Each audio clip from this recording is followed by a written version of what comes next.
घने जंगल में एक दलदल के करीब बरसों से एक चूहा और एक मेंढक रहते थे।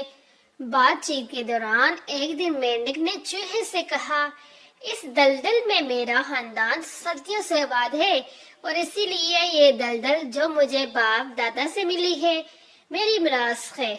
चूहे इस बात पर चढ़ गया। इसने कहा, मेरा खानदान भी यहीं सैकड़ों सालों से आबाद है और मुझे भी ये जगह अपने बाप दादा से मिली है और ये मेरी मिरास है। ये सुनकर मेंढक गुस्से में आ गया और तू मैं शुरू हो गई। बात इतनी बढ़ गई कि इनकी दोस्ती में फर्क आ गया और दोनों ने एक दूसरे से बोलना छोड़ दिया। एक दिन चूहा वहां से गुजरा तो मेंढक ने इस पर आवाज कसे, जो चूहे को बहुत बुरी लगी। इसके बाद चूहे ने ये किया कि वो घास में छुप कर बैठ जाता और जब मेंढक वहां से गुजरता तो इस पर हमला कर देता। आखिर तंग आकर एक दिन मेंढक ने कहा, ए चूहे, तू चोरों की तरह ये क्या छुप छुप के हमला करता है? मर्द है तो सामने मैदान में आ ताकि खुलकर मुकाबला हो और तुझे मेरी कुव्वत का पता चले।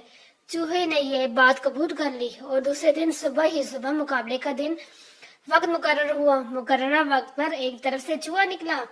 इसके हाथ में एक नरसिल के पौधे का एक लंबा तना था। दूसरी तरफ से मेंढक का बड़ा, इसके हाथ में भी ऐसा ही तिनका था।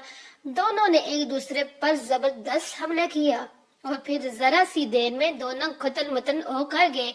अभी ये लड़ाई जारी थी कि दूर हवा में उड़ती हुई एक चील ने देखा कि एक चूहा और एक मेंढक आपस में गुथम हो रहे हैं, यानी कि बहुत जोरों से एक दूसरे के साथ लड़ रहे हैं।